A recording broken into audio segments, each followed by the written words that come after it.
ആശാനെ, മണിയാശാനെ, ആരാടാ അത്?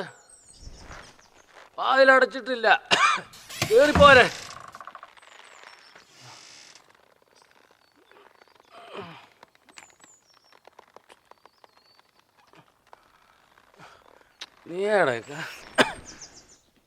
എന്തൊക്കെയുണ്ട് ആശാനെ വിശേഷങ്ങള്?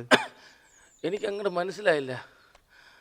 പിന്നെ പണ്ടത്തെ പോലെ കണ്ണത്ര പിടിക്കുന്നില്ല. പാപ്പാന്മാർക്കിടയിലെ താരം മുതലമണിയനെ അറിയാത്ത ആനപ്രേമികളുണ്ടോ ആശാനെ? എന്നെ ഇപ്പം അങ്ങനെ ഇവിടെ കാണാൻ ഒരുത്തരും വരാറില്ല. കള്ളും കാശും ഉണ്ടായിരുന്നപ്പം ഒരുപാട് പേരുണ്ടായിരുന്നു. വീണ് കഴിഞ്ഞപ്പം പിന്നെ ഒരു പട്ടിയും വരാറില്ല. എനിക്കിപ്പോഴും ആളെ പിടികിട്ടില്ല കേട്ടോ. നമ്മളെത്രയോ ഉത്സവങ്ങൾ കൂടിയിരിക്കുന്ന ആശാനെ. ഞാൻ അച്ചു. ആശാൻ വയ്യാതെ കിടക്കുവാന്ന് കേട്ടു. അപ്പോൾ പിന്നെ ഒന്ന് കണ്ടിട്ട് പോകാമെന്ന് കരുതി കയറിയതാ.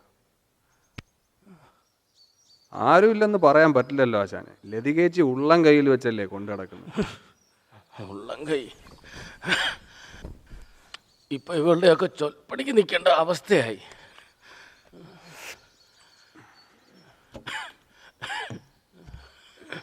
ഇതിപ്പം മരുന്നായിട്ടും കുഴമ്പായിട്ടും കുറേ ഉണ്ടല്ലോ ആശാനെ.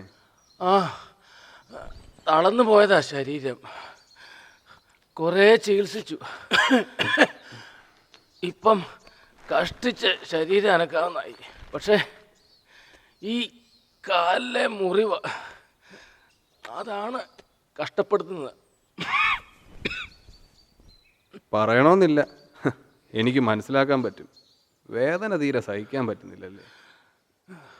ചില നേരത്ത് ഒരുപോലെ കണ്ണടയ്ക്കാൻ കൊതിയാവും. അവൾ പറഞ്ഞ് ശരിയാ.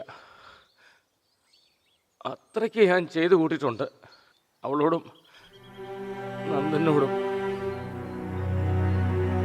നന്ദൻ എന്ന് പറഞ്ഞ ആനയാട്ടോ. അതിപ്പോൾ നല്ല കാര്യമായി. കറുപ്പയിൽ നന്ദനൻ്റെ പാപ്പാനാണ് താഴേങ്കാവ് മണിയാശാനെന്ന് ആർക്കാ അറിയാൻ പാടില്ലാത്തത്. ആശാനെ അനുസരിക്കാൻ കുറച്ച് ബുദ്ധിമുട്ടായിരുന്നു അല്ലേ?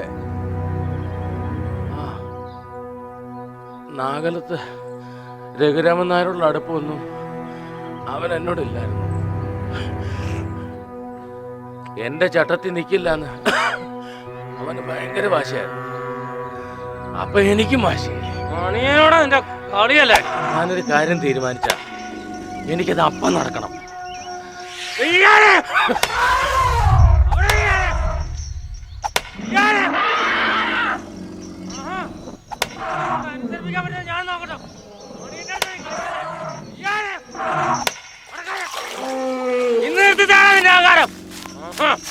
മണിയനോടാ നിന്റെ കാട്ടിക്കിടക്കുന്നതിന്റെ തന്ത വരെ വരച്ചു പറയാൻ നിർത്തും. എന്തിനാ നിങ്ങളെ പാവത്തിന് ഇങ്ങനെ ഉപദ്രവിക്കണത്? നേരമാണ് പറഞ്ഞവൻ കേക്കില്ലേ? നിന്റെ തന്ത ആനപ്പുറത്തെ ഗുണവിചാരം എന്നോട് ഇറക്കല് കേട്ടോ. അയ്യോ വേണ്ട, അവൻ പാവ. നിങ്ങൾ തലയ്ക്ക് ഭ്രാന്തായോ? അതാണ് എനിക്ക് ഭ്രാന്താടി ഭ്രാന്തം.